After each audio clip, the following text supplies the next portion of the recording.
एक पुरानी कहावत है जो बाइबल की व्याख्या शास्त्र की चर्चा में अक्सर सुनी जाती है। यह कुछ इस तरह से है, एक अर्थ है लेकिन उस अर्थ के अनेक अनुप्रयोग हैं। उदाहरण के लिए, बाइबल हमें एक सरल व सीधा सा निर्देश देती है, जैसे अपने पड़ोसी से प्रेम करो। लेकिन जब हम विभिन्न परिस्थितियों में विभिन्न पड़ोसियों के साथ व्यवहार करते हैं तो हमें इस निर्देश को अपने जीवनों में कई अलग अलग तरीकों से लागू करना चाहिए। अब यह अंतर्दृष्टि चाहे कितनी भी मददगार हो, लेकिन जब पवित्र शास्त्र की व्याख्या करने की बात आती है तो हमें यह स्वीकार करने की आवश्यकता है कि बाइबल के प्रत्येक अनुच्छेद का अर्थ जटिल या बहुआयामी है। इसलिए यह कहने की बजाय कि एक अर्थ है लेकिन अनेक अनुप्रयोग हैं, कुछ ऐसा कहना अधिक उपयोगी है। एक अर्थ है लेकिन उस एक अर्थ के अनेक अधिक सारांश हैं और उससे भी कहीं अधिक अनुप्रयोग हैं। बाइबल के प्रत्येक अनुच्छेद का एक अर्थ इतना जटिल है कि हमें यह सीखना चाहिए कि इसे कई अलग अलग तरीकों से कैसे सारांशित किया जाए और फिर हमारे जीवनों में लागू किया जाए। हमारी श्रृंखला उसने हमें पवित्र शास्त्र दिया का यह 5वां अध्याय है, व्याख्या के आधार। हमने इस अध्याय का शीर्षक अर्थ की जटिलता रखा है क्योंकि हम उन तरीकों का पता लगाएंगे जिनमें युगों के दौरान मसीहों ने बाइबल के अनुच्छेदों के लिए अर्थ के विभिन्न प्रकारों और कईयों को लागू किया है। बाइबल में अर्थ की जटिलता पर हमारी चर्चा 2 भागों में विभाजित होगी। सबसे पहले हम उस बात को देखेंगे जिसे व्याख्याकारों ने अक्सर पवित्र शास्त्र का शाब्दिक भाव कहा है, और दूसरा हम किसी भी पाठ्यांश के संपूर्ण महत्व पर ध्यान केंद्रित करेंगे जो विभिन्न तरीकों में शाब्दिक भाव से बढ़कर है। आइए पहले पवित्र शास्त्र के शाब्दिक भाव पर गौर करें।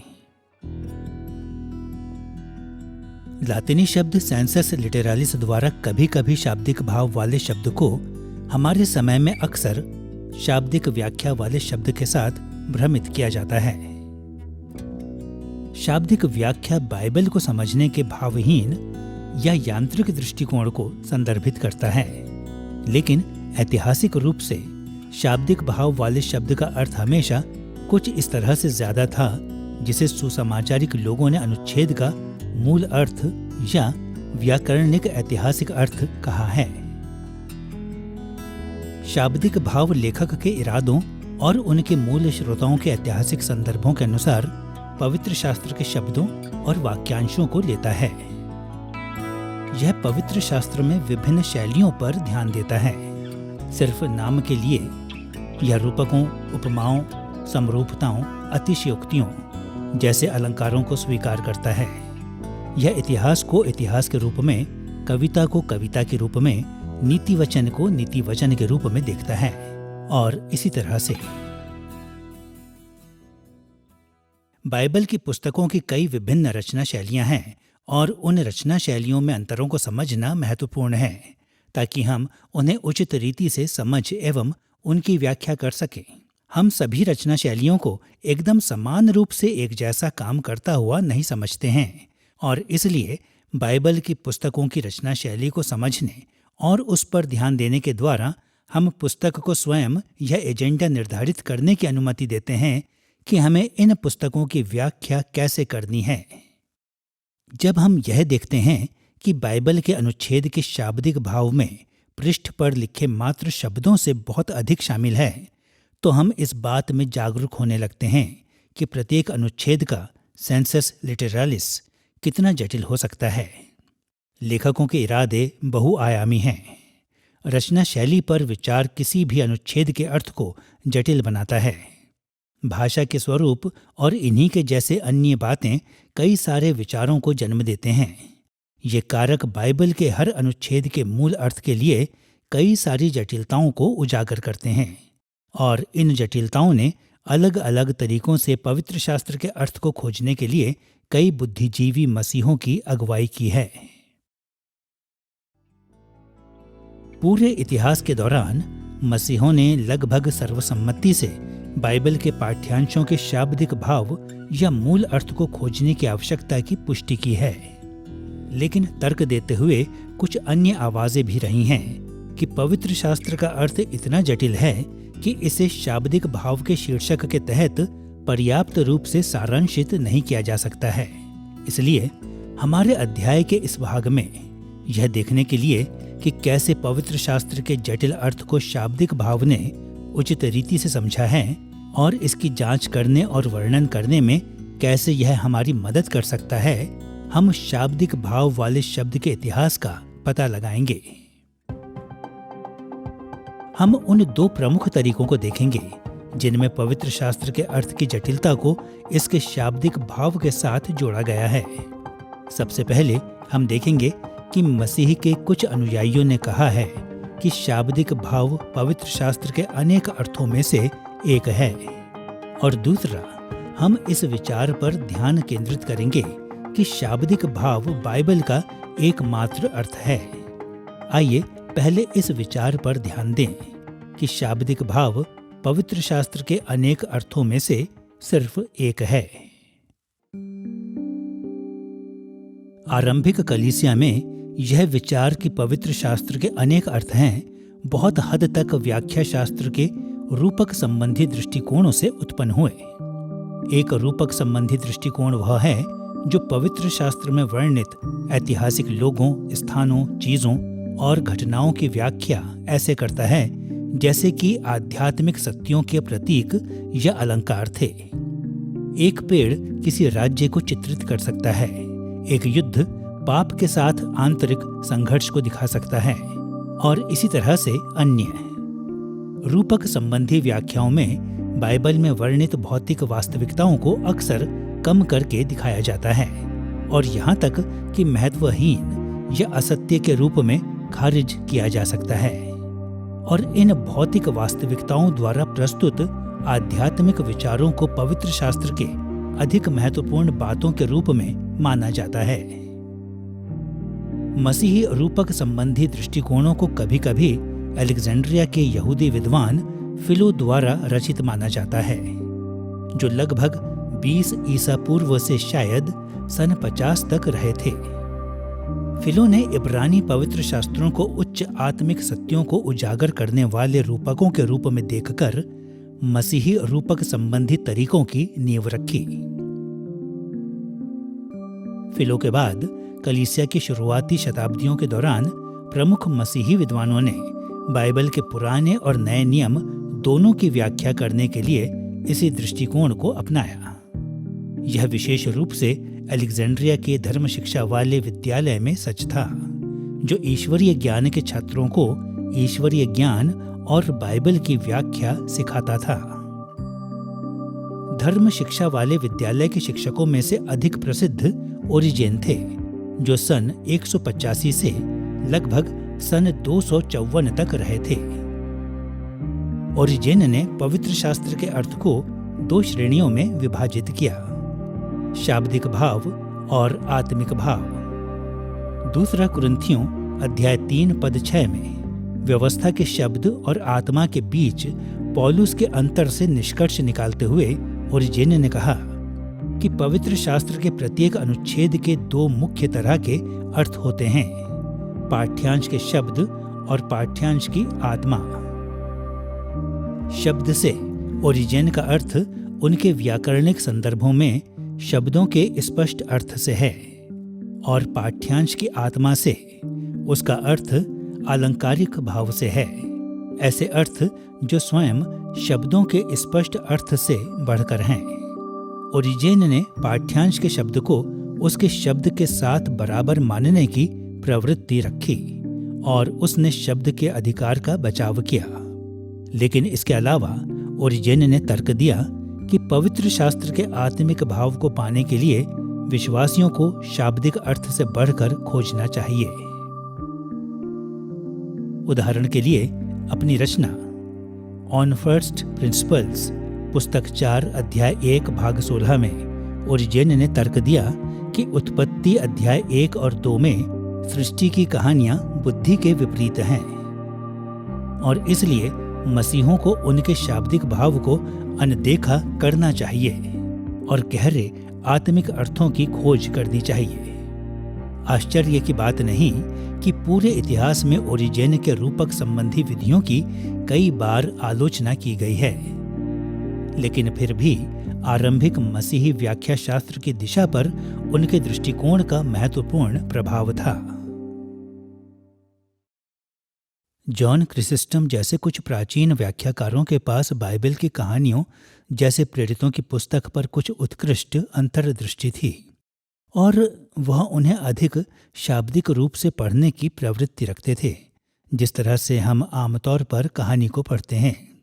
हम उस बात को सुनने की कोशिश करते हैं जो कहानी कह रही है और हम कहानी से सबक या नैतिकता खोजने की कोशिश करते हैं। आपके पास ओरिजेन जैसे अन्य व्याख्याकार हैं जो रूपक प्रयोग के लिए प्रवृत्ति रखते थे, उन्हें प्रतीकों की श्रृंखला में बदलते थे, और इस पद्धति का खतरा यह है कि यह वास्तव में वह तरीका नहीं है जिस तरह से बाइबल को समझने के लिए इसे हमारे लिए लिखा गया था। आपके पास वह तरीका है जो वास्तव में यूनानी दार्शनिकों से लिया गया है, जो पुराने मिथकों में शर्मनाक बातों को समझाने की कोशिश कर रहे होते थे, और कभी-कभी उस तरीके में बाइबल के लिए दृष्टिकोण उसके आसपास रहता है। वे अब उन बातों को सुनने का प्रयास नहीं कर रहे हैं जो पाठ्यांश ने स्वयं कहा। एक मायने में इसमें कुछ और ही भाव पढ़कर वे इसे कुछ अधिक प्रेरित हुआ बनाने की कोशिश कर रहे हैं। इसी समय पर यहाँ तक कि कभी-कभी ओरिजेन के पास भी कुछ बहुत ही अच्छी अंतर्दृष्टि है। बाइबल के लिए आत्मिक या रूपक संबंधी दृष्टिकोणों की ओर ओरिजेन की प्रवृत्ति आरंभिक कलीसिया पर नव प्लेटोनिकवाद के प्रभाव को दर्शाते हैं। इस दृष्टिकोण में पवित्र शास्त्र परमेश्वर से आया है, जो पवित्र स्वर्गीय आत्मा था, और परिणाम स्वरूप यह माना गया था कि वास्तव में पवित्र शास्त्र ने भौतिक संसार के बारे में नहीं सिखाया। भौतिक पदार्थ स्वयं अपने स्वभाव से बुरा था। इसलिए जब पवित्र शास्त्र ने इतिहास में घटित भौतिक वस्तुओं का उल्लेख किया तो उन्होंने वास्तव में स्वर्गीय आत्मिक सत्यों की ओर संकेत किया जिन्हें रूपक द्वारा समझा जा सकता है। इस दृष्टिकोण में पवित्र शास्त्र का सही अर्थ इन अधिक से अधिक सत्यों में था, और इन सत्यों को समझना बाइबल व्याख्या का सर्वोच्च लक्ष्य था। दुख की बात है कि कई मसीही धर्म विज्ञानियों ने इन धारणाओं को अपनाया, और जब उन्होंने ऐसा किया तब उन्हें भौतिक संसार की बाइबल कहानियों के साथ गंभीर समस्याओं का सामना करना पड़ा। पुराना नियम इन बातों पर ध्यान केंद्रित करता है, जैसे ब्रह्मांड की सृष्टि, परमेश्वर के लोगों के जीवनों में सांसारिक आशीषें, मिस्र में गुलामी से इस्राएल का शारीरिक छुटकारा, और प्रतिज्ञा किए हुए देश में परमेश्वर के लोगों के लिए सांसारिक राज्य। और नया नियम यीशु के जीवन और प्रेरितों के जीवनों में घटी सांसारिक घटनाओं पर ध्यान केंद्रित करता है। नव प्लेटोनिकवाद द्वारा प्रभावित मसीहों के लिए इन इतिहासों के भौतिक पहलू समस्यात्मक थे, क्योंकि इन बातों ने भौतिक संसार को परमेश्वर की अच्छी सृष्टि के रूप में दर्शाया। इसलिए बाइबल और नव प्लेटोनिकवाद दर्शन का सामंजस्य कराने के साधन के रूप में उन्होंने रूपक संबंधी व्याख्याओं के शिक्षा संस्थाओं से अपील की। उनके व्याख्या शास्त्र वाले दृष्टिकोणों ने बाइबल में दर्ज भौतिक वास्तविकताओं को कम करके आंका और उन गहन आत्मिक सत्यों को खोजने के लिए मसीहों को प्रोत्साहित किया जिसे वे सिखाना चाह रहे थे। पवित्र शास्त्र का आत्मिक भाव कई विभिन्न तरीकों से खोजा एवं वर्गीकृत किया गया था। एक प्रभावशाली दृष्टिकोण को क्वाड्रिगा के रूप में जाना जाता था। 4 घोड़ों द्वारा खींचे जाने वाले रोमी रथ के लिए एक लातीनी शब्द। पवित्र शास्त्र हेतु क्वाड्रिगा की छवि को यह दर्शाने के लिए लागू किया गया था कि पवित्र शास्त्र को 4 अलग अलग अर्थों के लिए सुसज्जित किया गया था। लगभग सन 360 से 435 तक रहे जॉन कैसियन ने इस दृष्टिकोण का वर्णन अपनी रचना कॉन्फ्रेंसिस, कॉन्फ्रेंस 14 अध्याय 8 में कुछ विस्तार से किया। कैसियन ने शाब्दिक और आत्मिक भावों के बीच ओरिजेन के मूल अंतर का अनुसरण किया, लेकिन 3 प्रकारों के आत्मिक अर्थों की पहचान करके वह इससे भी आगे गया। रूपक संबंधी भाव जो अनुच्छेद की सैद्धांतिक शिक्षा थी, लाक्षणिक भाव जो अनुच्छेद की नैतिक शिक्षा थी, और रहस्यात्मक भाव जो स्वर्ग और अंतिम समय के उद्धार के बारे में अनुच्छेद की शिक्षा थी। उदाहरण के लिए क्वाड्रिगा के अनुसार जब बाइबल का अनुच्छेद यरूशलेम का उल्लेख करता है तो इस हवाले को 4 तरीकों में समझा जा सकता है। इसके शाब्दिक भाव में यह इस्राएल की प्राचीन राजधानी है। इसके रूपक संबंधी भाव में यह कलीसिया की मसीह सिद्धांत को बताता है। इसके लाक्षणिक भाव में यह यरूशलेम या एक विश्वास योग्य विश्वासी या मानवीय आत्मा के नैतिक गुण हो सकते हैं, और इसके रहस्यात्मक भाव में यह प्रकाशित वाक्य की पुस्तक में वर्णित स्वर्गीय नगरी हो सकती है। अब यह ध्यान देना महत्वपूर्ण है कि सदियों के दौरान बाइबल के व्याख्याकारों ने इस बात पर तर्क वितर्क किया कि बाइबल के अनुच्छेद के आत्मिक अर्थों को इसके शाब्दिक अर्थ के साथ कितनी बारीकी से जोड़ा जाना चाहिए। कुछ लोगों ने तर्क दिया कि सभी अर्थ शाब्दिक अर्थ के साथ सजीव रूप से जुड़े थे, लेकिन अन्यों ने कहा कि पाठ्यांश का प्रत्येक भाव दूसरे से स्वतंत्र था, और उन्होंने छुपे हुए आत्मिक अर्थों के लिए अपील की जिनका शाब्दिक भाव के साथ कोई लेना देना नहीं था। सिर्फ एक उदाहरण के रूप में 1090 से 1153 तक रहे प्रभावशाली फ्रांसीसी धर्मविज्ञानी बर्नार्ड ऑफ क्लेयरवॉक्स ने पवित्र शास्त्र की कुछ ऐसी अत्यंत कल्पनात्मक व्याख्याओं को बढ़ावा दिया जिन्होंने इसके आत्मिक भावों को इसके शाब्दिक भाव से अलग कर दिया। उदाहरण के लिए सुलेमान के श्रेष्ठ गीत के लिए उनकी व्याख्या पूरी तरह से पाठ्यांश के शाब्दिक भाव से असंबंधित थी। सुलेमान के श्रेष्ठ गीत अध्याय 1 पद 17 से इन वचनों को सुनिए। हमारे घर के धरन देवदार हैं और हमारी छत की कड़ियां सनौवर हैं। जब हम इस अनुच्छेद को इसके ऐतिहासिक संदर्भ में पढ़ते हैं तो यह देखना कतई मुश्किल नहीं है कि यह सुलेमान के वास्तविक महल का एक विवरण था।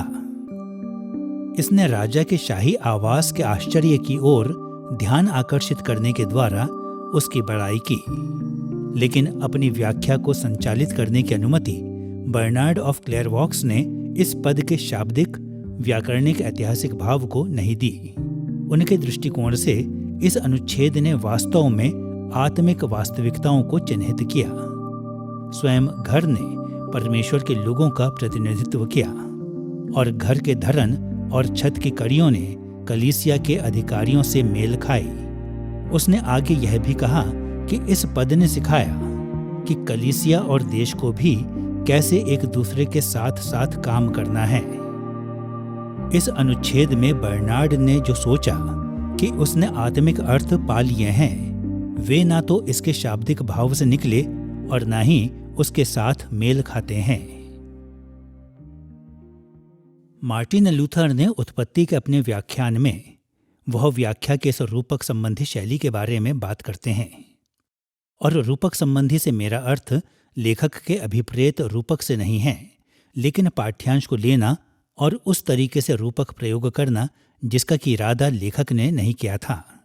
और वह कहता है कि अपने युवावस्था में, अपने युवा काल में लूथर कहता है कि मैं भी इसमें बहुत अच्छा था और मुझे इसके लिए बहुत प्रशंसा मिली, लेकिन यह पवित्र शास्त्र के प्रति विश्वास योग्य नहीं है। कैल्विन भी इस रूपक प्रयोग के बारे में बोलते हैं और कहते हैं कि यह पवित्र शास्त्र में मोम की नाक लगाने जैसा है, और इसे आप लेखक के प्रति विश्वास योग्य होने के बजाय किसी भी दिशा में जिसमें व्याख्याकार चाहता है मोड़ सकते हैं। फिर भी मैं सोचता हूँ कि कलीसिया के पिताओं को पढ़ना मूल्यवान है, और लूथर ने जब उनकी आलोचना की तो स्पष्ट रूप से उन्हें पढ़ा भी है। हम उनसे सीखते हैं कि अक्सर जब वे अवैध रूप से सच्चे सिद्धांतों को लेते हैं और उन्हें उन पाठ्यांशों में डालते हैं जो वैसा नहीं कह रहे हैं, तो हम समझते हैं कि वे क्या करने की कोशिश कर रहे थे। वे समझने की कोशिश कर रहे थे कि कैसे पुराने नियम की व्याख्या करें और इसे मसीहों के लिए प्रासंगिक बनाएं। यहाँ तक कि हम कहेंगे, मैं सोचता हूँ कि वे अक्सर कभी कभी इसमें भटक जाते थे। इसलिए उन्होंने पवित्र शास्त्र की व्याख्या कैसे की, इस बारे में हम सीख सकते हैं। और पूरे कलीसियाई इतिहास के दौरान व्याख्या के कई ऐसे विश्वास योग्य उदाहरण भी हैं जिनसे हम सीख सकते हैं। यह विचार कि पवित्र शास्त्र के अनेक अर्थ हैं, समकालीन संसार में भी व्यापक रूप से स्वीकार किए जाते हैं, लेकिन अधिकतर विभिन्न कारणों से। यह तर्क देने के बजाय कि कई स्तरों पर संवाद करने के लिए परमेश्वर ने पवित्र शास्त्र को डिजाइन किया, कई आधुनिक व्याख्याकारों का मानना है कि बाइबल के अनेक अर्थ स्वयं भाषा के अंतर्निहित अस्पष्टताओं से उत्पन्न हुए हैं। वे तर्क देते हैं कि भाषा इतनी अस्पष्ट है कि इसका एक भी सटीक अर्थ कभी नहीं हो सकता है, और इस कारण से बाइबल के कुछ अर्थों की अस्पष्ट सीमाओं या सीमा रेखाओं का निर्धारण करना ही वह बात है जो हम सबसे अच्छे से कर सकते हैं। लेकिन इस दृष्टिकोण में बाइबल के इन अनेक अर्थों को सत्यापित नहीं किया जा सकता है, और उन्हें सिर्फ इसलिए स्वीकार किया जाना चाहिए क्योंकि एक व्यक्ति यह तय करता है कि इसका अर्थ यह है और दूसरा व्यक्ति तय करता है कि यह है। अब जबकि हमने देख लिया है कि बहुत से मसीही लोगों ने पवित्र शास्त्र के शाब्दिक भाव को इसके अनेक अर्थों में से एक माना है, आइए इस दृष्टिकोण पर विचार करें कि शाब्दिक भाव ही पवित्र शास्त्र का एकमात्र अर्थ है। लगभग 1225 से 1274 तक रहे प्रसिद्ध धर्मविज्ञानी थॉमस एक्विनॉस ने क्वाड्रिगा के लिए इससे अधिक जिम्मेदार दृष्टिकोण का समर्थन किया। अपने पूर्ववर्तियों और समकालीनों के विपरीत उन्होंने जोर देकर कहा कि पवित्र शास्त्र का शाब्दिक भाव इसके अन्य सभी भावों के लिए मूलभूत था। उदाहरण के लिए अपनी सुम्मा थियोलॉजिका भाग 1 प्रश्न 1 अनुच्छेद 10 में उन्होंने जोर देकर कहा कि प्रत्येक वैध आत्मिक व्याख्या किसी भी अनुच्छेद के शाब्दिक भाव में निहित था। उन्होंने यह भी सिखाया कि विश्वास के लिए आवश्यक कुछ भी ऐसा आत्मिक अर्थ के रूप में नहीं बताया गया था जो कि शाब्दिक भाव में पवित्र शास्त्र में कहीं और ना सिखाया गया था। सभी विद्वान इस बात से सहमत नहीं होंगे कि एक्विनॉस ने हमेशा इन सिद्धांतों का पालन किया जब उन्होंने पवित्र शास्त्र की व्याख्या की थी, लेकिन फिर भी उन्होंने इस सिद्धांत पर जोर दिया कि पवित्र शास्त्र के किसी भी अनुच्छेद के प्रत्येक भाव को इसके शाब्दिक अर्थ से जोड़ा जाना चाहिए। हालांकि बाइबल के शाब्दिक अर्थ में आत्मिक अर्थ को जोड़ने का एक्विनॉस का प्रयास हम में से अधिकांश को सहज ज्ञान लग सकता है, लेकिन उनके दृष्टिकोण को सभी ने नहीं अपनाया। अनुच्छेदों के शाब्दिक अर्थ से जिन आत्मिक व्याख्याओं को काटा गया था, उनका उपयोग मध्ययुगीन कलीसिया के कई सिद्धांतों का समर्थन करने के लिए किया गया था, और कलीसिया के अधिकारियों ने जोर दिया कि उनके पास आत्मिक अर्थों में परमेश्वर द्वारा दी गई विशेष अंतर्दृष्टि थी जिनका बाइबल के शाब्दिक अर्थ से कोई लेना देना नहीं था। लेकिन 14वीं से 17वीं शताब्दी के दौरान यूरोप में पुनर्जागरण ने पवित्र शास्त्र की व्याख्या में एक नाटकीय बदलाव के लिए मंच तैयार किया। संक्षेप में, पुनर्जागरण के विद्वानों ने अपनी मूल भाषाओं में शास्त्रीय साहित्यिक, दार्शनिक और धार्मिक ग्रंथों का अध्ययन करना शुरू किया। जब उन्होंने ऐसा किया तो उन्होंने इन पाठ्यांशों के शाब्दिक ऐतिहासिक भाव को उजागर करने के द्वारा कलीसिया के अधिकार से हटकर इन पाठ्यांशों की भी व्याख्या की। और जल्द ही यह दृष्टिकोण पवित्र शास्त्र के लिए भी लागू किया गया था। व्याख्या की इस रणनीति ने शाब्दिक भाव के साथ उसकी बराबरी की, जिसे हमने बाइबल के अनुच्छेदों का मूल अर्थ कहा है, और इसने इस शाब्दिक मूल अर्थ की केंद्रीयता और अधिकार पर जोर दिया। खैर, मध्ययुगीन कलीसिया में अधिकांश विश्वासियों ने पुष्टि की कि पवित्र शास्त्र में परमेश्वर की पूर्ण मंशा को 4 दृष्टिकोणों के माध्यम से जाना जाता है: शाब्दिक, रहस्यात्मक, रूपक संबंधी और उसके बाद नैतिक।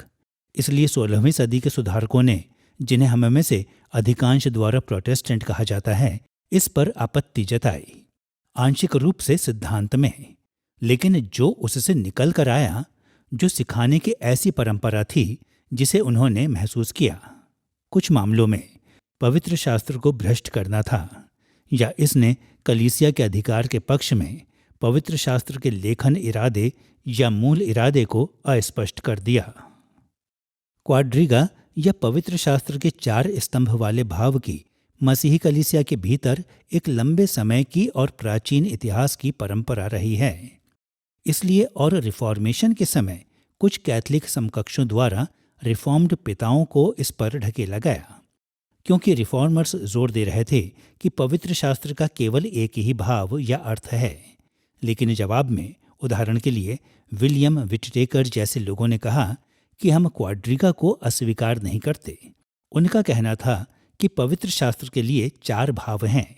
हम इस विचार को अस्वीकार करते हैं कि पवित्र शास्त्र के 4 अर्थ या भाव हैं।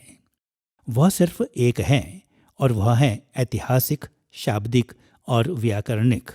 लेकिन बाकी 3 ऐसे संग्रहण हैं, या जिन्हें हम आज अनुप्रयोगों के रूप में कुछ इसी दिशा में सोच सकते हैं। विचार यह है कि वे उस एक भाव में आधारित हैं, लेकिन वे यह सोचने के लिए उचित प्रकारों की दिशाएं हैं कि कैसे वह एक भाव आज बाइबल के पाठकों के रूप में हमारे लिए लागू होता है। और इसलिए यह क्वाड्रिगा का पूरी तरह से अस्वीकरण नहीं था, जितना कि उसका सुधार था। उस पर फिर से कार्य करना, ताकि विश्वास, आशा और प्रेम की दिशाओं के साथ अनुप्रयोग की इन 3 विभिन्न दिशाओं के साथ अब एक भाव है। पुनर्जागरण के दौरान प्रोटेस्टेंट लोगों ने उन विचारों को विकसित करना जारी रखा जिनका एक्विनोस द्वारा समर्थन किया गया था, लेकिन उन्होंने यह तर्क नहीं दिया कि सभी आत्मिक अर्थ सिर्फ पवित्र शास्त्र के शाब्दिक अर्थ में आधारित हैं। इसके बजाय उन्होंने कहा कि पाठ्यांश के सभी पहलू जो लेखक द्वारा अपने मूल श्रोताओं के लिए अभिप्रेत थे, वास्तव में इसके शाब्दिक भाव के पहलू हैं। उनका मानना था कि पवित्र शास्त्र का शाब्दिक भाव या मूल अर्थ एकमात्र एवं जटिल दोनों हैं। हम यह कह सकते हैं कि पुनर्जागरण के प्रोटेस्टेंट लोगों ने शाब्दिक शब्द की अवधारणा को व्यापक बना दिया, ताकि इसमें वह सब कुछ शामिल हो जिसे लेखक ने पवित्र शास्त्र के साहित्य को व्यक्त करने के लिए अभिप्रेत किया। परिणाम स्वरूप उल्रिक ज़्विंगली, मार्टिन लूथर और जॉन कैल्विन जैसे प्रमुख हस्तियों ने शाब्दिक या मूल अर्थ को उस रूप में सोचा जिसमें वह सब कुछ शामिल है जो बाइबल के प्रत्येक अनुच्छेद का अर्थ है। उन्होंने शाब्दिक भाव को एक जटिल अर्थ के रूप में देखा, जिसमें ऐतिहासिक, सैद्धांतिक, नैतिक और अंतिम समय से संबंधित पहलू शामिल थे। एक कटे हुए रत्न की इससे तुलना करके पवित्र शास्त्र के शाब्दिक भाव के प्रोटेस्टेंट विचारधारा को समझने में मदद मिल सकती है। कटे हुए रत्नों के कई पहलू या चेहरे होते हैं, ठीक उसी तरह जैसे कई छोटे भाव होते हैं जो पवित्र शास्त्र के शाब्दिक भाव के लिए योगदान देते हैं। पवित्र शास्त्र के प्रत्येक अनुच्छेद को इसके लेखक द्वारा ऐतिहासिक तथ्यों, सिद्धांतों, नैतिक दायित्वों, उद्धार और अंतिम समय आदि के बारे में कुछ बताने के लिए अभिप्रेत किया गया था। इसके अलावा किसी भी रत्न का प्रत्येक पहलू एक विशेष सतह है जो पूरे रत्न की सुंदरता के लिए योगदान देता है, और कोई भी एक चेहरा संपूर्ण रत्न होने का दावा नहीं कर सकता। इसी तरह से बाइबल के अनुच्छेदों के अलग अलग पहलू हैं जो शाब्दिक भाव के अर्थ के लिए योगदान करते हैं, और इनमें से कोई भी छोटा पहलू संपूर्ण शाब्दिक भाव होने का दावा नहीं कर सकता है। सरल शब्दों में कहें तो पवित्र शास्त्र का अर्थ बहुआयामी है। प्रत्येक अनुच्छेद के अर्थ के कई छोटे भाग या पहलू हैं जो उस एकमात्र समेकित अर्थ के लिए योगदान करते हैं जिसे हमने इसका शाब्दिक भाव कहा है। बाइबल एक समृद्ध पुस्तक है और यह एक गहन पुस्तक है। यह परमेश्वर की बुद्धि से आता है, और मैं बेधड़क कहता हूँ कि परमेश्वर की बुद्धि बहुत विशाल है, और जो विचार व्यक्त किए गए हैं वे विशाल हैं और उनके कई कोण हैं, और इसलिए व्याख्याओं का मूल्यांकन करना बस बैठना और स्वयं से यह पूछने का विषय है कि क्या यह कोण पाठ्यांश को पढ़ने का एक उपयुक्त तरीका है। और इसलिए आपको इस तरह से विभिन्न प्रकार के कोणों से चीज़ों को देखने के संदर्भ में विविधता और उपयुक्तता की संभावना के संदर्भ में विकल्पों के माध्यम से बस सोचना होगा, और फिर इस संभावना के लिए खुले रहना है कि अर्थ वास्तव में जटिल है और हो सकता है। परिणामस्वरूप यह वास्तव में आपकी व्याख्या को समृद्ध बनाता है, क्योंकि एक अनुच्छेद शायद शुरुआती समझ की तुलना में बहुत कुछ कर रहा होता है। वह शुरुआती प्रभाव जो मुझे हो सकता है, और मैं परिणाम स्वरूप पाठ्यांश के किसी और के अध्ययन से सीख सकता हूँ। ईश्वरीय ज्ञान और मसीही जीवन के कई अलग अलग पहलुओं के लिए बड़े आकार के पवित्र शास्त्र के प्रत्येक अनुच्छेद का निहितार्थ है।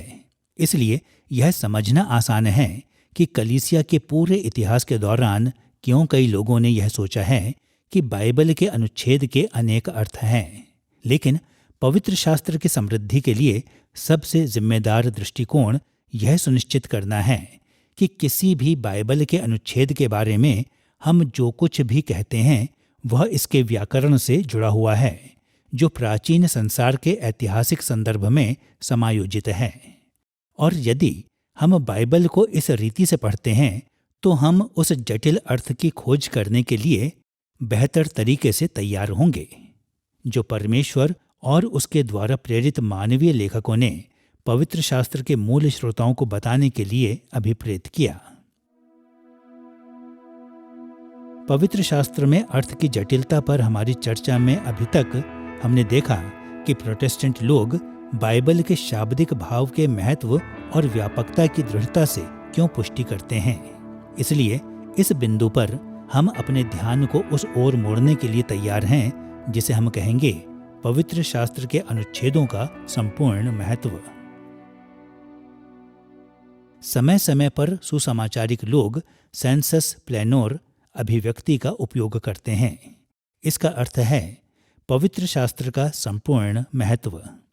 जबकि हम बाइबल के अनुच्छेद के शाब्दिक भाव या मूल अर्थ के महत्व की पुष्टि करते हैं, हमें यह भी एहसास होता है कि बाइबल के बाद वाले भाग अक्सर पवित्र शास्त्र के पहले वाले भागों का उल्लेख उन तरीकों में करते हैं जो सिर्फ शाब्दिक या मूल भाव को नहीं दोहराते हैं।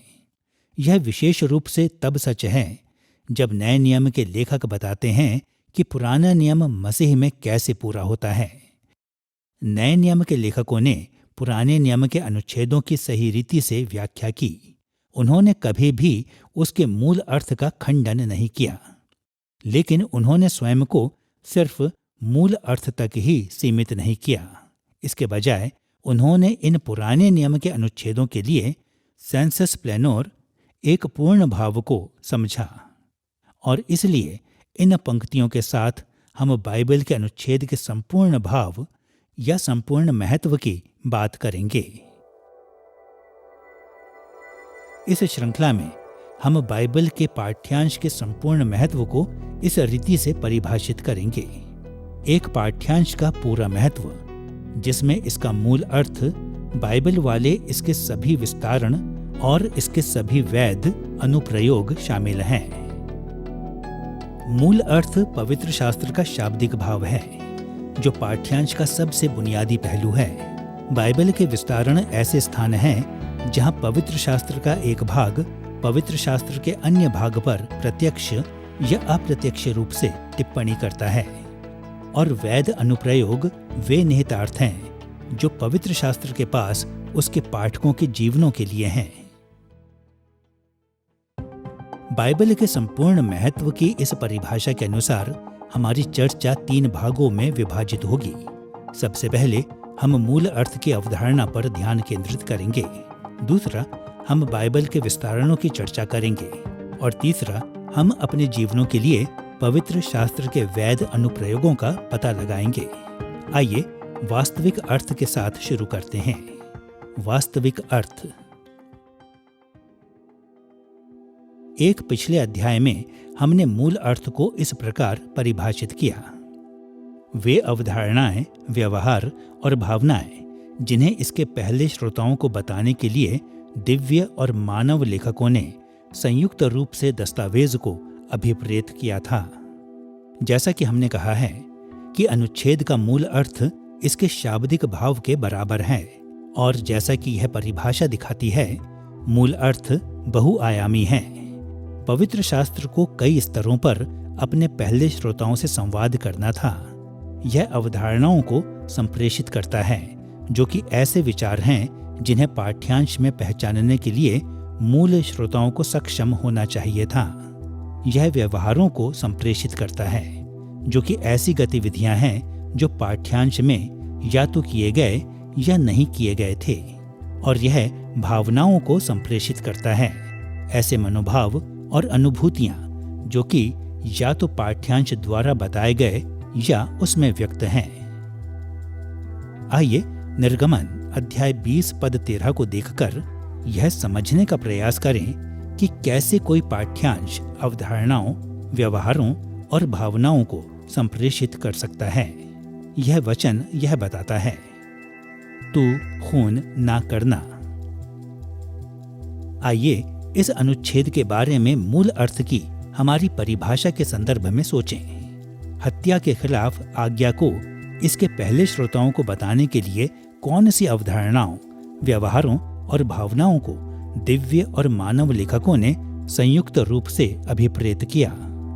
खैर, अवधारणाओं के संबंध में यह पद स्पष्ट रूप से इस विचार को बताता है कि मानव जीवन को गलत रीति से समाप्त करने की सख्त मनाही है।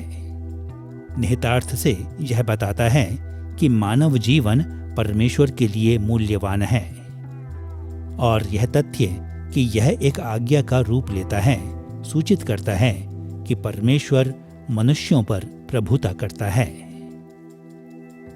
व्यवहारों के संबंध में यह आज्ञा परमेश्वर के ऐतिहासिक कार्यों के रिकॉर्ड का हिस्सा है।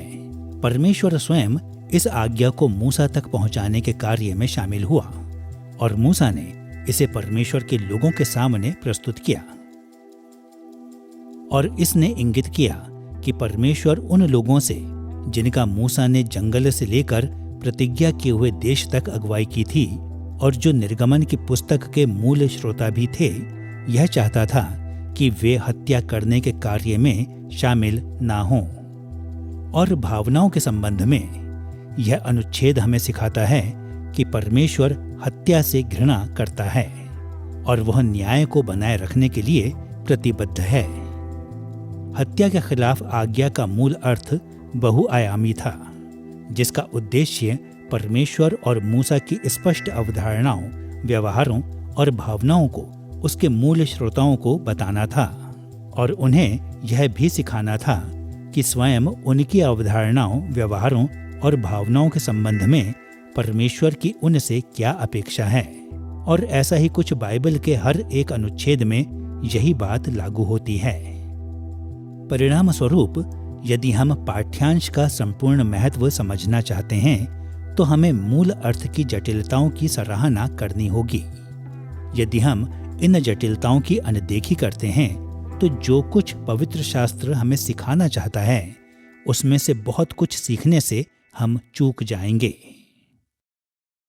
रिफॉर्मर लोगों ने पाठ्यांश की व्याख्या करने के लिए 2 तरीके विकसित किए, व्याकरणिक और ऐतिहासिक। एक ओर वे पूछते हैं कि व्याकरणिक रूप से बोलते हुए पाठ्यांश क्या कहता है। दूसरी ओर इसने अपनी पहली सेटिंग में क्या कहा? यह कहिए कि इन प्रश्नों के लिए वे 2 उत्तर मापदंडों को प्रदान करते हैं। इन सीमाओं के अंतर्गत विभिन्न प्रकार की व्याख्याएं मान्य और वैध हैं, और इसका अर्थ है कि उन मापदंडों के अंतर्गत हमें विनम्रता का अभ्यास करने की आवश्यकता है कि जब हम हाँ कहते हैं तो इसे अलग तरीके से समझा जा सकता है। अब यदि इनमें से एक व्याख्या व्याकरणिक रूप से वास्तव में असंभव है तो हम कहते हैं नहीं, यह गलत है। या यदि कोई ऐतिहासिक रूप से असंभव है, उस सेटिंग में उनका अर्थ यह नहीं हो सकता था, तो उसे खारिज किया जाना है। लेकिन इन 2 मापदंडों के अंतर्गत विभिन्न प्रकार की व्याख्याएं संभव हैं, और जैसा कि मैं कहता हूं, हमें स्वयं अपनी समझ के संबंध में विनम्रता का अभ्यास करने की आवश्यकता है। पवित्र शास्त्र को काफी हद तक एक से अधिक तरीकों से पढ़ा जा सकता है। अब इसका अर्थ यह नहीं है कि कुछ भी चलता है। कुछ चीजें स्पष्ट रूप से नहीं चलेंगी, और यह एक बार फिर से वहां पर है। उदाहरण के लिए, जहां धर्म सिद्धांतों में प्रस्तुत किए गए प्रमुख विषय इतने उपयोगी हैं, विश्वास का नियम हमें पवित्र शास्त्र के गलत अध्ययनों के खिलाफ सुरक्षा प्रदान करता है। मूल रूप से कुछ तो गलत है जब हम बाइबल के अन्य व्याख्याकार के साथ बातचीत में संलग्न होते हैं, और हम इसे एक अभिमानी सिद्धांतवादी आत्मा के साथ करते हैं। अब जबकि हमने देख लिया है कि कैसे मूल अर्थ पवित्र शास्त्र के संपूर्ण महत्व के लिए योगदान देता है, तो आइए अपना ध्यान बाइबल के विस्तारण पर लगाएं। बाइबल के विस्तारण हैं ऐसे स्थान जहां पवित्र शास्त्र का एक भाग प्रत्यक्ष या अप्रत्यक्ष रूप से पवित्र शास्त्र में दूसरे अनुच्छेद के अर्थ के किसी पहलू पर टिप्पणी करता है। क्योंकि संपूर्ण पवित्र शास्त्र प्रेरित एवं अचूक है, ये विस्तारण हमेशा मूल अर्थ के साथ सहमति व्यक्त करते और पुष्टि करते हैं। कभी कभी किसी विस्तारण को मूल अर्थ के एक पहलू की पुनरावृत्ति के रूप में कहा जाता है। अन्य समयों पर एक बाइबल विस्तारण उन चीजों के स्पष्टीकरण के रूप में कहा जा सकता है जो पूरी तरह से स्पष्ट या अच्छी तरह से समझ में नहीं आए थे। और फिर भी अन्य समयों पर एक बाइबल विस्तारण किसी विशेष अनुच्छेद के अर्थ का विस्तार हो सकता है। उदाहरण के लिए, बाइबल कई स्थानों पर हत्या के खिलाफ आज्ञा का विस्तार करती है। यह आज्ञा निर्गमन अध्याय 20 पद 13 में पहली बार दर्ज की गई है, जो कहता है, तू खून ना करना। इस अनुच्छेद का पहला बाइबल विस्तारण जिसका हम उल्लेख करेंगे वह मुख्य रूप से व्यवस्था विवरण अध्याय 5 में इन सटीक शब्दों की पुनरावृत्ति है, जहां मूसा ने इस्राएल देश को 10 आज्ञाओं के विषय वस्तु को याद दिलाया था। व्यवस्था विवरण अध्याय 5 पद 17 में पवित्र शास्त्र फिर से कहता है, तू खून ना करना। इस पुनरावृत्ति ने आज्ञा की पुष्टि की और परमेश्वर के लोगों को उसकी वाचा की शर्तों को याद दिलाया। बेशक जब एक विस्तारण को एक पुनरावृत्ति के रूप में कहा भी जाता है, तो यह कभी भी उस बात को खाली दोहराता नहीं है जो पहले कहा गया था। विस्तारण का संदर्भ हमेशा इसके अर्थ में कुछ जोड़ता है। फिर भी यह पहचानने में मददगार है कि स्वरूप में कुछ विस्तारण पुनरावृत्तियां हैं। दूसरे प्रकार का विस्तारण जिसको हमने सूचीबद्ध किया वह स्पष्टीकरण था, और हम गिनती अध्याय 35 में हत्या के खिलाफ आज्ञा का स्पष्टीकरण पाते हैं। उस अध्याय में मूसा ने मानव हत्या और दुर्घटनावश मानव हत्या के बीच अंतर किया। गिनती अध्याय 35 पद 20 से 25 में मूसा ने जो लिखा उसे सुनिए।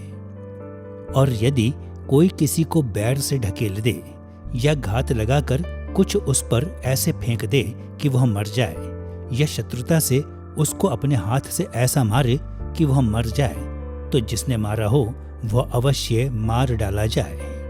वह खूनी ठहरेगा।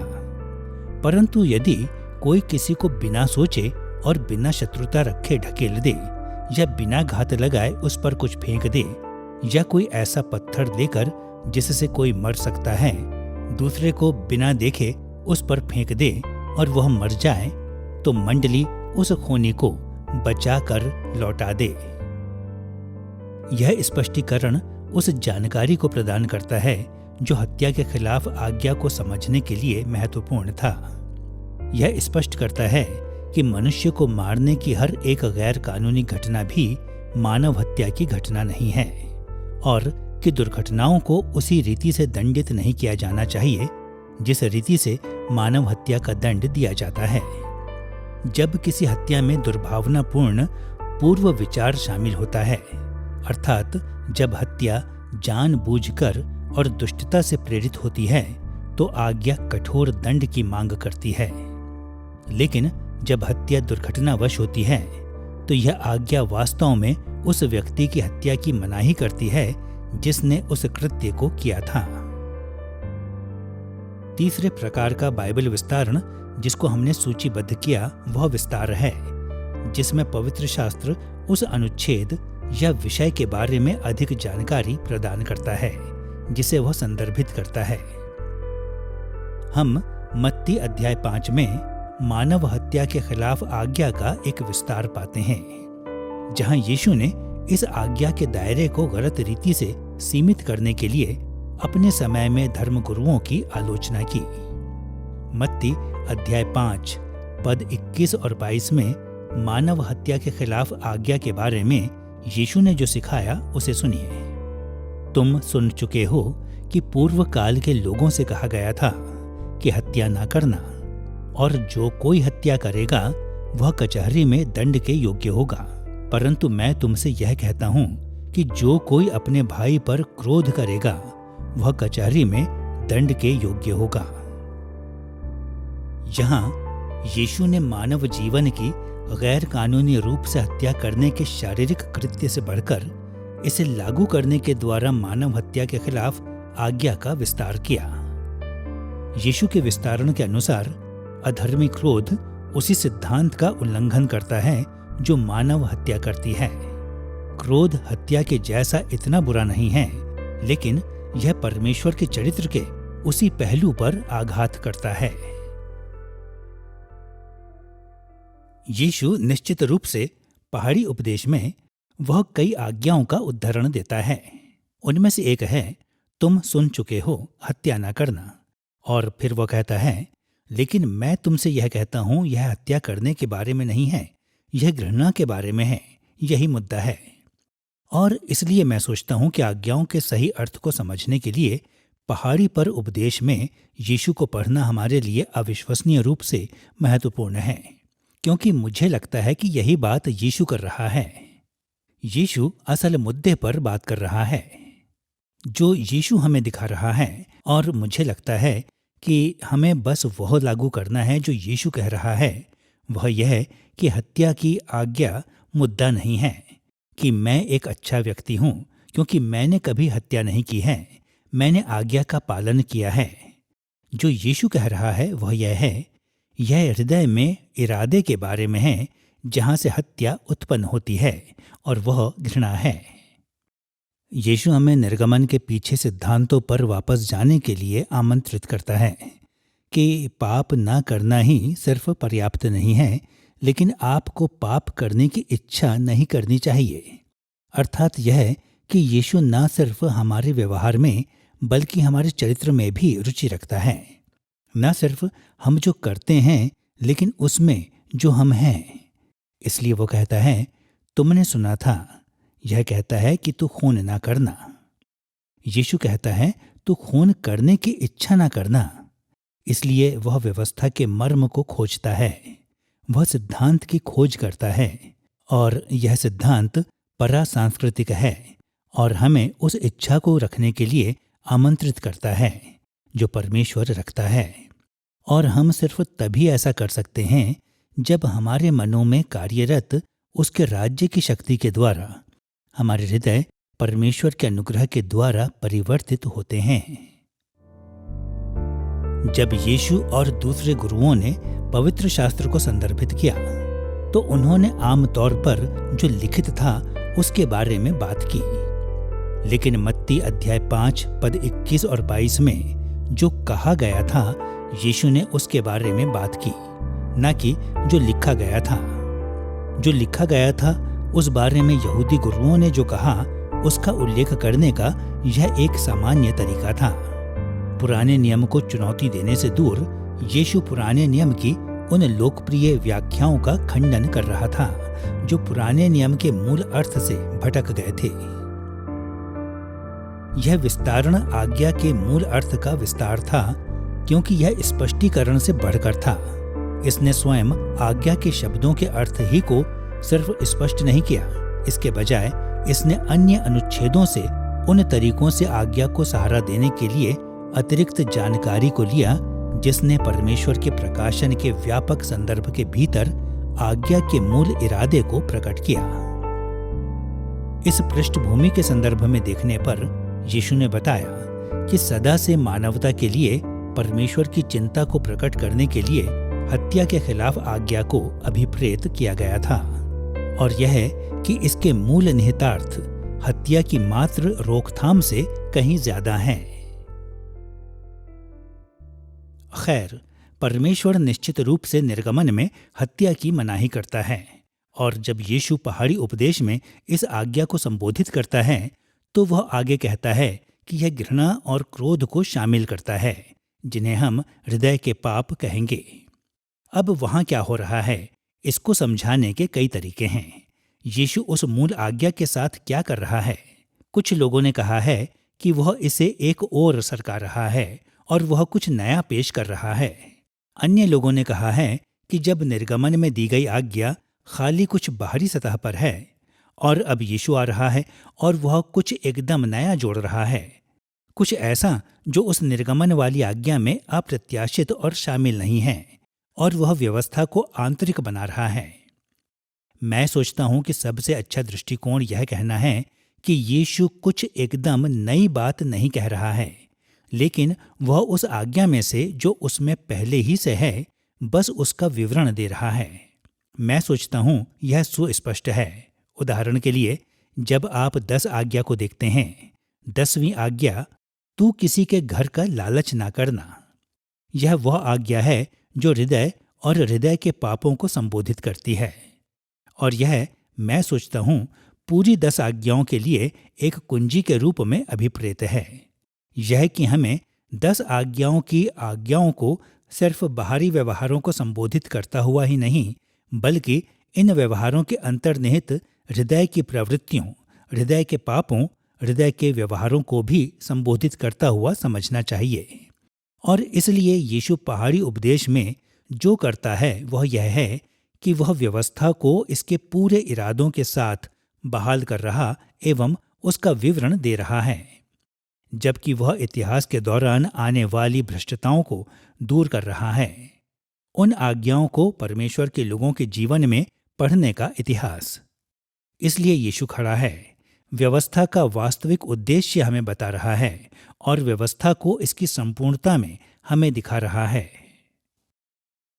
जितना अधिक हम पवित्र शास्त्र का अध्ययन करते हैं, उतना ही अधिक हम देखते हैं कि बाइबल स्वयं को बार बार विस्तारित करती है। भविष्यवक्ता और भजनकार नियमित रूप से मूसा की व्यवस्था का उल्लेख करते हैं। यीशु ने लगातार पुराने नियम को फिर से संदर्भित किया, और नए नियम के लेखकों ने बार बार यही सब किया। कई बार यह समझने में हमें कठिनाई हो सकती है कि बाइबल के लेखक अपने निष्कर्षों पर कैसे पहुंचे, लेकिन हर मामले में उन्हें दोहराने के द्वारा, उन्हें स्पष्ट करने के द्वारा, और यहाँ तक कि उनका विस्तार करने के द्वारा बाइबल के विस्तारण बाइबल के अन्य भागों की पुष्टि करते हैं। और उन्होंने यह सब पवित्र आत्मा की प्रेरणा तले किया। और इस कारण से जब हम पवित्र शास्त्र के अर्थ का पता लगाते हैं, हमें उन सभी स्थानों के लिए स्वयं का स्वीकरण एवं समर्पण देना चाहिए जहां पवित्र शास्त्र स्वयं को विस्तारित करता है। अब तक पवित्र शास्त्र के संपूर्ण महत्व की हमारी चर्चा में हमने मूल अर्थ और बाइबल के विस्तारणों को देखा है। इसलिए अब हम उन वैध अनुप्रयोगों पर ध्यान देने के लिए तैयार हैं जिन्हें हम बाइबल के पाठ्यांश से निकाल सकते हैं। हम वैध अनुप्रयोगों को ऐसे परिभाषित करेंगे: ऐसे वैचारिक, व्यवहारिक और भावनात्मक प्रभाव जो अनुच्छेद के मूल अर्थ और बाइबल के विस्तारण का उनके श्रोताओं पर होना चाहिए। मूल अर्थ और बाइबल के विस्तारण प्रेरित हैं और हर युग में सभी विश्वासियों पर पूर्ण अधिकार रखते हैं। यही कारण है कि पवित्र शास्त्र के सभी वैध अनुप्रयोगों को बाइबल के मूल अर्थ और विस्तारणों से निकाला जाना एवं उनके अनुरूप होना चाहिए। लेकिन हमारे अनुप्रयोग परमेश्वर द्वारा प्रेरित नहीं हैं। हम गलती करते हैं और हमारे अनुप्रयोग सदैव संशोधन और सुधार के अधीन होते हैं। फिर भी उस हद तक कि हमारे अनुप्रयोग पवित्र शास्त्र के लिए सच हैं, वे बाइबल के लिए परमेश्वर के इच्छित उपयोग का हिस्सा हैं और इसलिए वे बाइबल के संपूर्ण महत्व का हिस्सा हैं। बाइबल के सिद्धांत का एक प्रसिद्ध प्रोटेस्टेंट सारांश 1689 का London Baptist Confession of Faith इस विचार को अपने अध्याय 1 भाग 10 में व्यक्त करता है। वह सर्वोच्च न्यायाधीश जिसके द्वारा धर्म के सभी विवादों को निर्धारित किया जाना है और परिषदों के सभी आदेशों, मनुष्यों के सिद्धांतों और निजी आत्माओं को परखा जाना है और जिसके फैसलों में हमें भरोसा करना है, वह और कोई नहीं बल्कि पवित्र आत्मा द्वारा दिया गया पवित्र शास्त्र है। प्रोटेस्टेंट कलीसिया लगभग सार्वभौमिक रूप से स्वीकार करती है कि बाइबल की मानवीय व्याख्या और अनुप्रयोग में चूक हो सकती है। इसलिए जबकि मानवीय अधिकार वैध हैं, फिर भी वे सत्य के निर्णायक न्यायाधीश कभी नहीं हो सकते। और जबकि हमारे जीवनों के लिए पवित्र शास्त्र का अनुप्रयोग आवश्यक है, फिर भी हमें अनुप्रयोगों को ऐसे नहीं देखना चाहिए जैसे कि वे बाइबल के समान अचूक थे। जब हम प्रचार करते हैं तो वहाँ प्रतिपादन, स्पष्टीकरण और अनुप्रयोग होता है। परमेश्वर के वचन का अर्थ एक होना चाहिए, पाठ्यांश का अर्थ एक होना चाहिए और इसे सदियों के दौरान एक समान होना चाहिए। लेकिन बाद में जब संदर्भ में पाठ्यांश को देखने की बात आती है तो इसमें कल और आज के लिए अलग अलग अनुप्रयोग हो सकते हैं। यह मानक की भिन्नता नहीं है, यह अनुप्रयोग का एक सरल अंतर है। पवित्र शास्त्र की सिर्फ एक व्याख्या हो सकती है। हम एक व्याख्या से अनेक अनुप्रयोग प्राप्त कर सकते हैं, लेकिन उस अनुप्रयोग को व्याख्या के लिए सच रहना चाहिए। हमें सदैव परमेश्वर के वचन की व्याख्या करने, उस विशेष अनुच्छेद या उस विशेष पद के लिए परमेश्वर द्वारा इच्छित अर्थ को सामने लाने की कोशिश करनी चाहिए। नहीं तो हम स्व व्याख्या करने लगेंगे, जहाँ पर हम स्वयं अपनी रायों और स्वयं अपनी व्याख्याओं, स्वयं अपने विचारों को जो उनका अर्थ हो सकता है उसमें डालते हैं। उससे आप बहुत ही दोषपूर्ण अनुप्रयोगों को पा सकते हैं, जिससे आप उन लोगों को नुकसान की ओर ले जा सकते हैं जिन्हें आप सिखा या उपदेश दे रहे हैं। और इसलिए व्याख्या को अनुप्रयोग के लिए सही होना चाहिए, अनुप्रयोग को व्याख्या के लिए सही होना चाहिए। यह ध्यान में रखते हुए कि वैध अनुप्रयोग पवित्र शास्त्र के संपूर्ण महत्व का हिस्सा हैं, आइए देखें कि एक अन्य प्रोटेस्टेंट परंपरा जिसका प्रतिनिधित्व हाइडेलबर्ग कैटेकिज्म द्वारा किया जाता है, उसने कैसे हत्या के खिलाफ आज्ञा को लागू किया। इस कैटेकिज्म को 16वीं शताब्दी में यूरोप में लिखा गया था ताकि पवित्र शास्त्र की शिक्षा का एक उपयोगी फिर भी चूकने वाला सारांश प्रदान किया जा सके। हाइडेलबर्ग कैटेकिज्म का प्रश्न संख्या 105 पूछता है, छठी आज्ञा में आपके लिए परमेश्वर की इच्छा क्या है? और कैटेकिज्म उत्तर देता है, मुझे अपने विचारों, अपने शब्दों, अपने रूप या हाव भाव और निश्चित रूप से कोई भी वास्तविक कार्यों के द्वारा अपने पड़ोसी की निंदा, अपमान या हत्या नहीं करनी है और मुझे इन कार्यों में दूसरों का साथ नहीं देना है। इसके बजाय मुझे बदला लेने की सभी इच्छा को दूर हटाना चाहिए। मुझे स्वयं को भी नुकसान या लापरवाही के खतरे में नहीं डालना है। कैटेकिज्म हत्या के खिलाफ आज्ञा को बाइबल के कई विस्तारणों के प्रकाश में व्याख्या कर रहा है, जिसमें मत्ती अध्याय 5 में यीशु के विस्तारण के साथ साथ रोमियो अध्याय 12 में बदले के बारे में पौलुस की शिक्षा भी शामिल है। जैसा कि हम देख सकते हैं, खून ना करना वाली साधारण आज्ञा का संपूर्ण महत्व अत्यंत जटिल और बहुआयामी हो सकता है। यीशु और पौलुस का अनुसरण करते हुए हाइडेलबर्ग कैटेकिज्म के लेखकों ने वैध रीति से इस आज्ञा को न सिर्फ मानव जीवन की अन्यायपूर्ण हत्या करने पर लागू किया, बल्कि उन सभी के लिए भी जो यदि मात्रा में नहीं लेकिन प्रकार में हत्या के समान है, जैसे घृणा और निंदा। इस तरह के अनुप्रयोग हत्या के खिलाफ निषेध के मूल अर्थ के साथ साथ इसके बाइबल विस्तारण पर भी आधारित हैं और वे हमारे समकालीन परिस्थितियों में उपयुक्त हैं। इन कारणों से वे हत्या के खिलाफ आज्ञा के संपूर्ण महत्व का हिस्सा हैं। खैर, यदि आप प्रश्न पूछते हैं, तू खून ना करना वाली आज्ञा को लागू करने के वैध तरीके क्या हैं? एकदम स्पष्ट रूप से इसका अर्थ है कि हमें लोगों को नहीं मारना चाहिए, लेकिन यह निष्कर्ष निकालना अपर्याप्त होगा कि यही वह सब कुछ है जो यह आज्ञा कह रही है।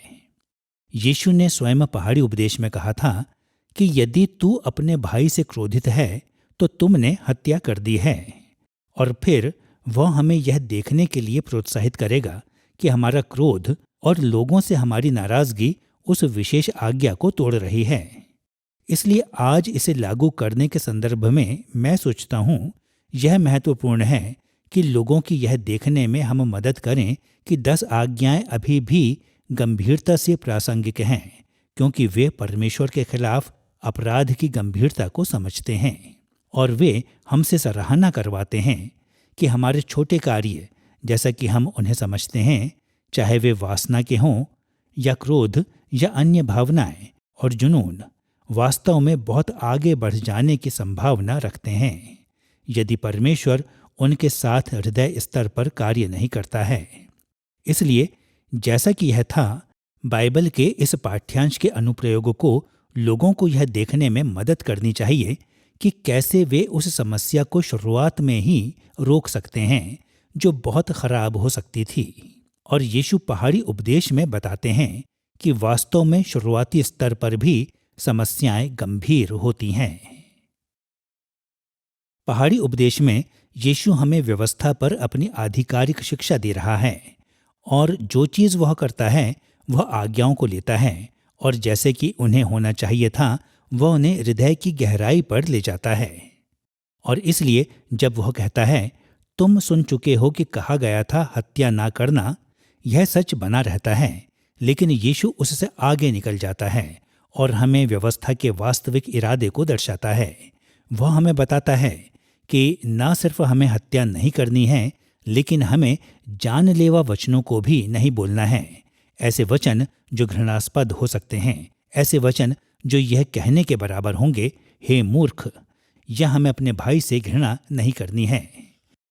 और दूसरे शब्दों में वह हमें दिखा रहा है कि निर्गमन में 10 आज्ञाओं में व्यवस्था सिर्फ कुछ नहीं करने के बारे में नहीं है। वह हमें दिखा रहा है कि जब हम इन आज्ञाओं को पढ़ते हैं तो हमें समझना चाहिए कि यहाँ एक गहरा उद्देश्य है, और इसलिए इन आज्ञाओं को समझने का तरीका सिर्फ एक खाली निषेधाज्ञा नहीं है, बल्कि एक सकारात्मक आज्ञा भी है। यह खाली हत्या ना करना नहीं है, लेकिन जीवन को बढ़ावा देना है। और इसलिए जब यीशु पुराने नियम के महत्वपूर्ण भागों का विश्लेषण करता है तो वह वास्तव में इसे 2 भागों पर केंद्रित कर देता है। परमेश्वर को अपने पूरे मन से प्रेम करना और अपने पड़ोसी से अपने समान प्रेम करना। प्रेम करना एक सकारात्मक आज्ञा है। यह व्यवस्था का असली इरादा है।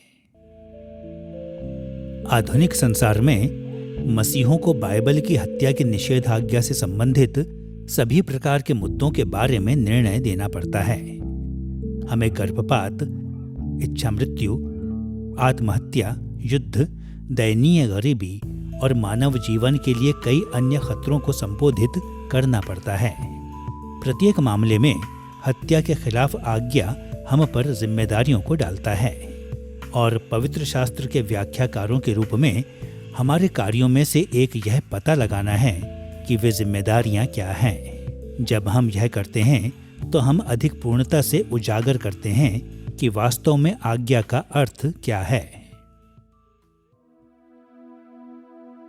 अर्थ की जटिलता पर इस अध्याय में हमने पवित्र शास्त्र के शाब्दिक भाव को उसके एकमात्र व्याकरणिक ऐतिहासिक अर्थ के रूप में देखने के इतिहास पर चर्चा की है और हमने किसी भी बाइबल पाठ्यांश के संपूर्ण महत्व को उसके मूल अर्थ, बाइबल के विस्तारण और वैध अनुप्रयोगों के संदर्भ में बताया है।